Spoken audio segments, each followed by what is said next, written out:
elected President George W. Bush in 2006 when unease over the Iraq War led to Democrats reclaiming Congress and 2 years later winning the presidency. So it is interesting, John Howell, when you look at the polls. Florida, one Florida poll has Joe Biden up by, I think, double digits.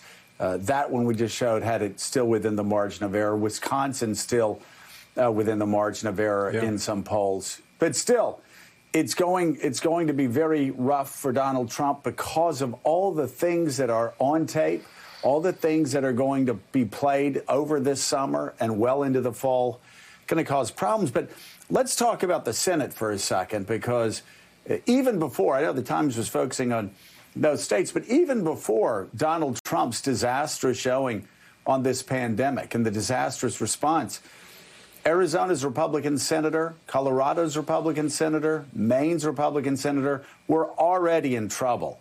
New Hampshire's Republican senator that's up this fall was already in the low 30s in a lot of polls. It's gone from bad to worse. And I don't usually say this in May. In April. I don't usually say it in May either. But right now, things are looking extraordinarily bleak for at least the Republican senators in Arizona, Colorado, and Maine.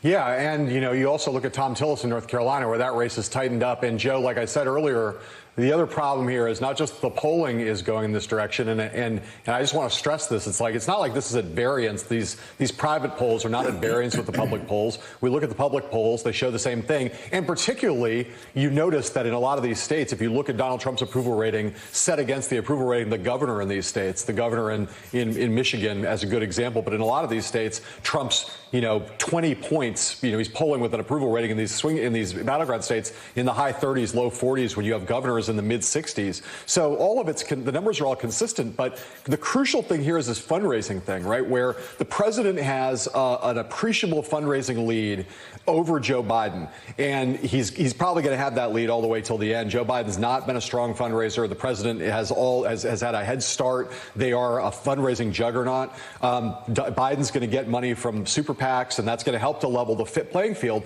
But what's freaking Republicans out right now is that the Democrats in this first quarter of fundraising at the Senate level just crushed Republicans on the fundraising front. So Thom Tillis right now is getting outraised by some multiple, by like an order of magnitude in North Carolina, and he's just not that strong an incumbent. So, you tick off all those states you just mentioned, and you say, okay, Republicans might win in Alabama. That means the Senate flips. And a world where the Senate flips to Democrats and Donald Trump loses the White House is an ugly, ugly world for the Republican Party, because all of a sudden you go from a lot of power to absolutely none.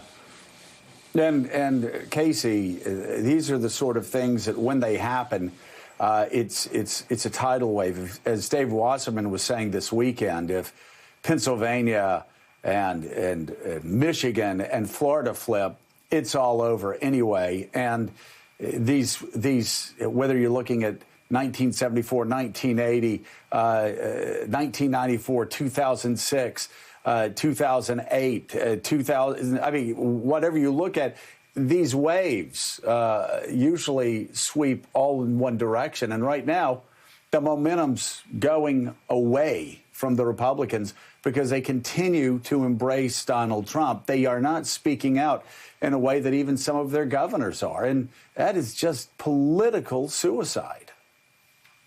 And we've seen the wave effect be bigger and bigger as this polarization trends increased, Joe. I mean, the likelihood that this is going to be a wave election, simply looking at the past couple ones, seems incredibly high. And if the Trump campaign is having to shore up Florida when we get to election night in November, that's going to mean that fundraising advantage that John Heilman's talking about is going to be significantly less impactful, because they're going to have to spend so much money to shore that up. And, this is like the deal that Republicans made. In some ways, it was a deal with the devil, because they couldn't win without the president, they didn't think. So they embraced him at literally every turn. I mean, all of these Senate candidates in these swing states, there are a couple of exceptions, but look at a place like Arizona.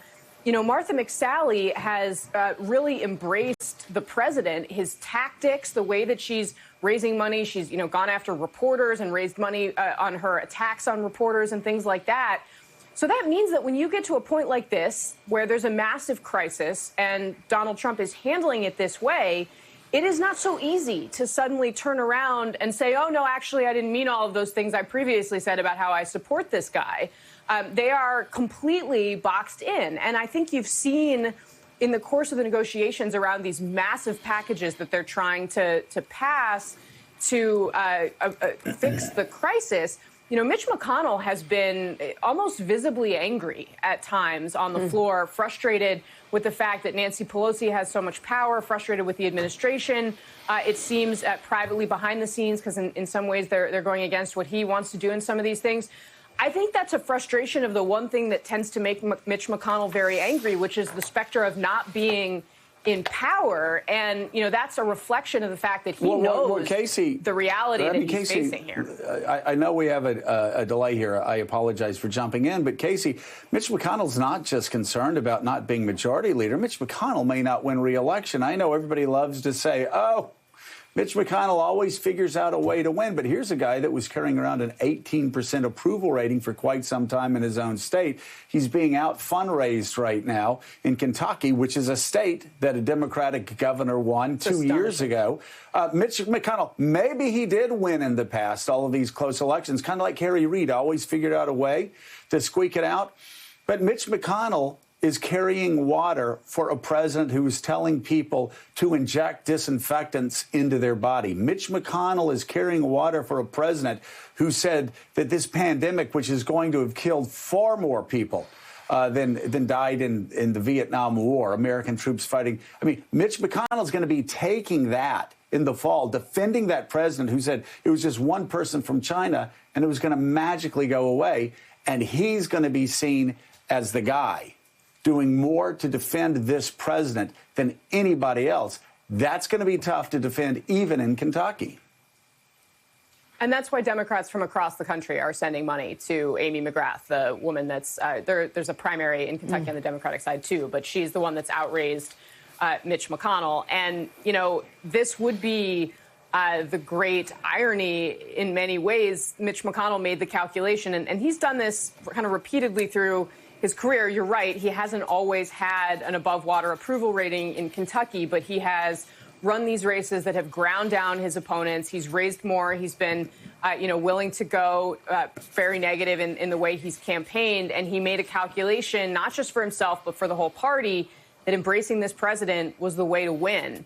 And if it turns out that because of this pandemic and because all of a sudden so many more people are tuned in to politics, are, frankly frustrated, disgusted, because they've experienced tragedies in their own lives that drew them back into a system that had otherwise turned them off. And that's why Mitch McConnell potentially has his own seat at risk. I mean, that's really, really saying something. And, I know my phone's going to blow up with notes from Mitch McConnell aides, laughing essentially at the suggestion that he could lose his Senate race. But I certainly am going to be watching it on election night. Well, again, when you have these sort of wave elections, I think back to 1980, and Mitch McConnell was around in 1980. His aides were probably too young to remember, a lot of them too young to remember 1980. But a lot of giants in the Senate fell in 1980. When this is a big enough sweep, it happens. And